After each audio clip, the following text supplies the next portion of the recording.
Hello नमस्कार, welcome back to another video of my channel national international.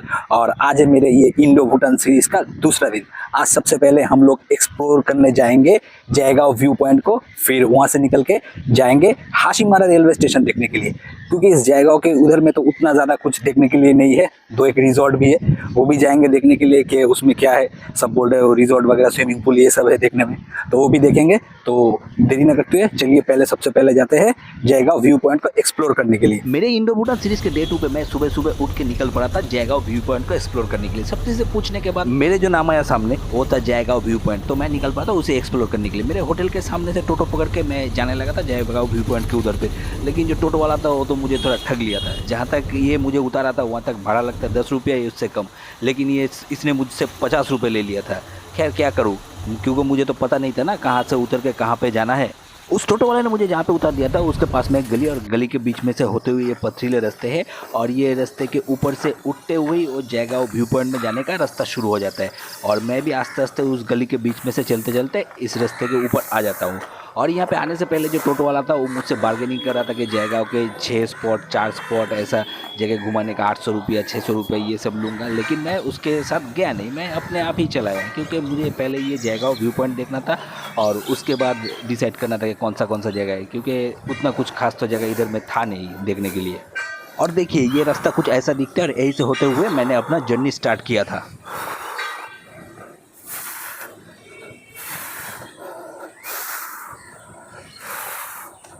एकदम अकेला अकेला निकल पड़ा हूँ। देखिए सांस भी फूल गया है। वो टोटो वाला 600 रुपये 300 रुपये 200 रुपये सब मांग रहा था, तो इसीलिए अकेला ही चलते चलते जा रहा हूँ।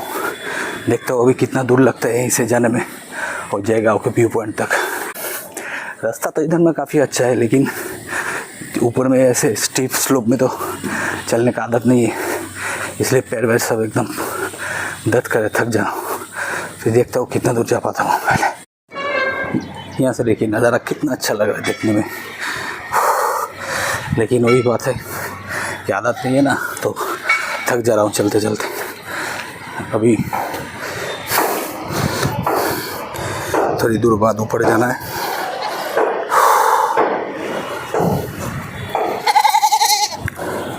एक चीज़ अच्छा, इधर रास्ते में कई कई दुकान भी है, और दुकानदार या जो भी आदमी रह रहे हैं उससे पूछते पूछते चला जाओ। ये एक चीज़ अच्छा है, वरना तो पहाड़ी रास्ते किधर जा रहा है कि उधर जा रहा है, कौन सी तरफ चला है तो भी पता नहीं चलता। एक चीज़ तो अच्छा रहा कि मेरा ट्रेकिंग का जो प्रैक्टिस है वो हो जा रहा है, लेकिन अभी भी नहीं आ रहा। मैं तो सोच रहा था कि वो ज़्यादा मांग रहा है ऊपर तक जाने के लिए 200 रुपया, लेकिन वो इतना ज़्यादा भी नहीं मांग रहा था। अगर टोटो कर लेता तो अच्छा ही रहता। चलिए कोई बात नहीं, चला तो आया हूँ, अभी क्या कर सकते हैं। तो पहले थोड़ा और दूर जाते हैं पैदल पैदल, फिर एकदम व्यू पॉइंट में उठ के फिर बात करते हैं। थक जा रहा हूँ, बात नहीं कर पा रहा हूँ।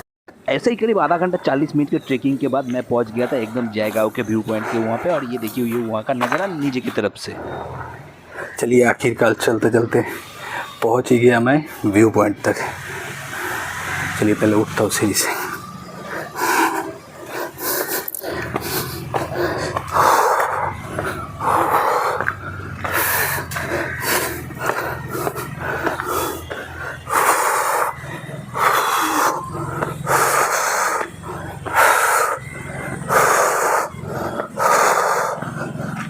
ये वाला है जयगांव का व्यू पॉइंट, जो जहाँ पे आई लव जयगांव का साइन लगा हुआ है, और यहाँ पे एक बुद्धदेव का भी मूर्ति है।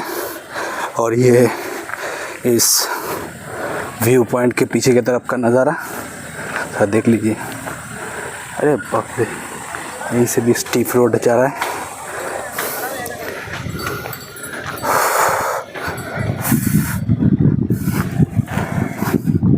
और ये है जयगांव टाउन।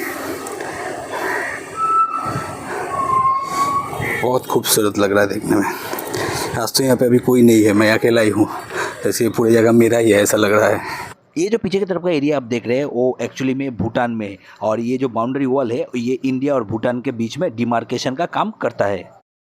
अभी मैं जिस जगह पे खड़ा हूँ उस जगह का नाम है जयगांव व्यू पॉइंट, और ये वेस्ट बंगाल और इंडिया का आखिरी सिटी है, इंडो भूटान बॉर्डर के यहाँ पे। ये देखिए, ये आई लव जयगांव का जो साइन लिखा हुआ है, ये वाला जयगांव व्यू पॉइंट। बहुत सारे लोग तो और ब्लॉगर लोग घूमने जाते हैं, पाकिस्तान बॉर्डर में जाते, कहते हैं ये इंडिया का लास्ट विलेज, और भी कई दूसरे जगह पे जाके कहते हैं ये इंडिया का लास्ट बॉर्डर है, ये लास्ट विलेज है। लेकिन इस जगह के बारे में बहुत सारे लोगों को अभी पता भी नहीं है, और ये एक बहुत ही इम्पोर्टेंट और स्ट्रेटेजिक लोकेशन है इंडिया के लिए, क्योंकि इस जगह से थोड़ी दूर में है हाशिमारा रेलवे स्टेशन। वहीं पे भी आप लोग को थोड़ी देर बाद लेके जाऊंगा। ये चाइना के सिगात से एरिया से, मतलब जो एक्चुअली चाइना का भी नहीं है, वो तिब्बत है, उस एरिया से 290 किलोमीटर दूरी पे स्थित है। ठीक है, तो चाइना को काउंटर करने के लिए वो वाला जो बेस कैंप है वो भी इंडिया के लिए बहुत ही ज़्यादा महत्वपूर्ण है।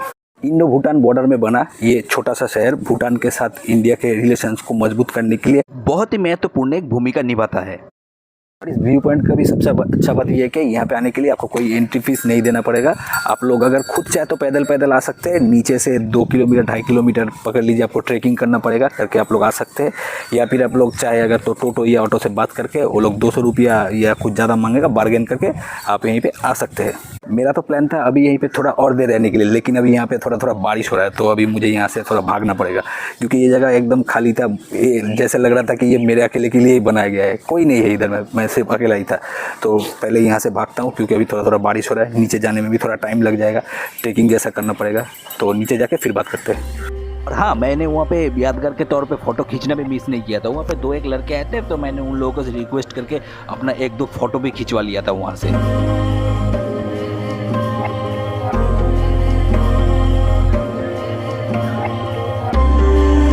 और यहाँ पे भी देखिए, लॉर्ड बुद्धा का एक छोटा नहीं मीडियम साइज़ का एक बहुत खूबसूरत सा मूर्ति भी बना हुआ था, जो देखने में बहुत ही अच्छा लग रहा था वहाँ पे।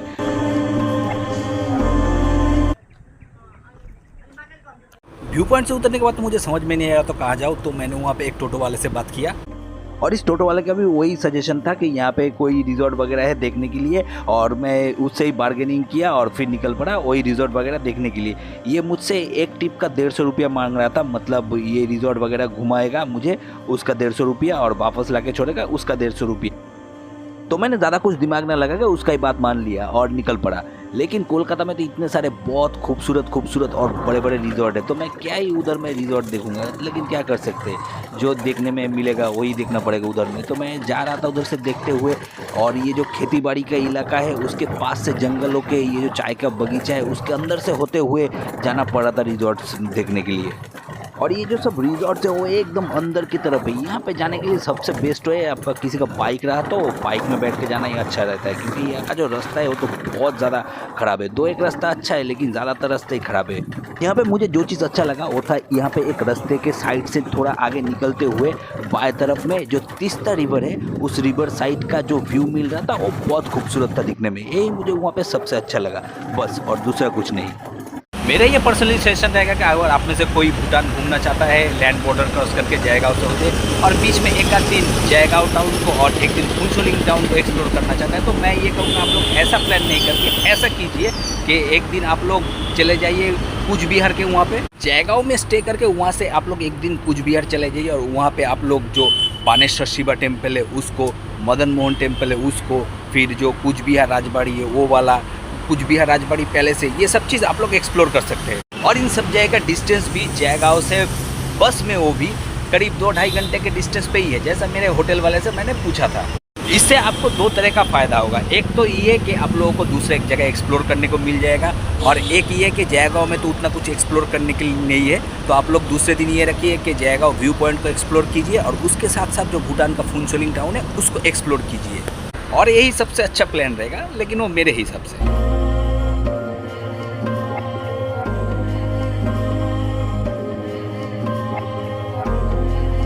जो भी हो, वो रिजॉर्ट वगैरह घूमने के बाद थोड़ा खाना पीना खा के मैं सीधा चला आता हूँ जो हाशिमारा रेलवे स्टेशन है एकदम वहाँ पे।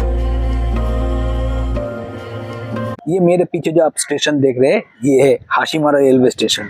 तो कैमरा में उल्टा आ रहा है, पहले थोड़ा कैमरा को सीधा कर लेता हूँ, रुक जाइए। ये देखिए, ये है हाशिमारा रेलवे स्टेशन। ये है इंडो भूटान बॉर्डर में भारत का आखिरी स्टेशन। हर जगह में सबको दिखाता है ना, ये पीओ के बॉर्डर में उसका आखिरी स्टेशन है, ये बॉर्डर में आखिरी स्टेशन है, तो ये भी वेस्ट बंगाल और भूटान के बॉर्डर में आखिरी स्टेशन है। और ये जगह कोई ऐसा वैसा जगह नहीं है।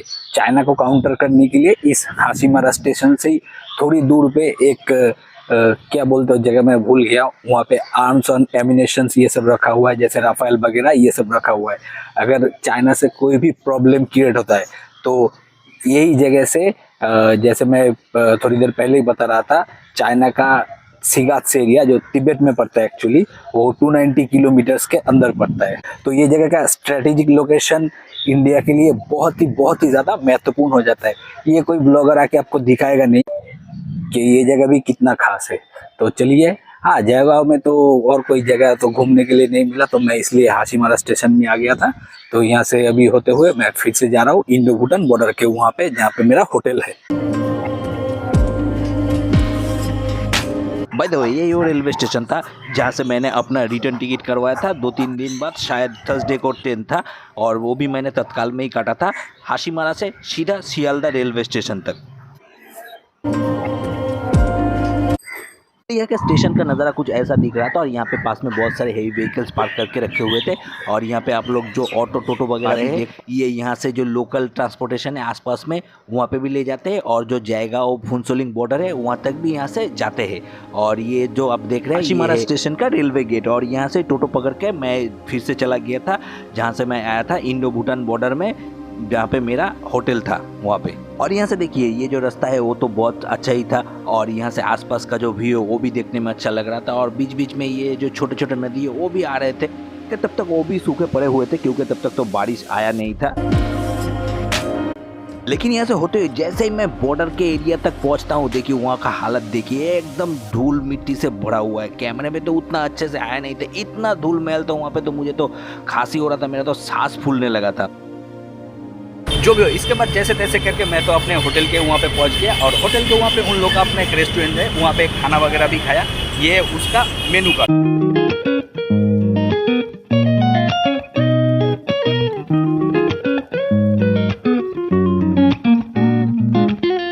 दोपहर का खाना वगैरह खाने के बाद मैंने थोड़ा रेस्ट लिया और फिर शाम को निकल पड़ा था। वहाँ पे एक छोटा नहीं मीडियम रेंज का मार्केट है, उसको एक्सप्लोर करने के लिए और कुछ सामान मैं लाना भूल गया था जल्दी में, वो सब चीज़ भी परचेस करने के लिए, जैसे टूथपेस्ट, नारियल तेल, साबुन, ऐसे डेली यूज़ के चीज़ें खरीदने के लिए।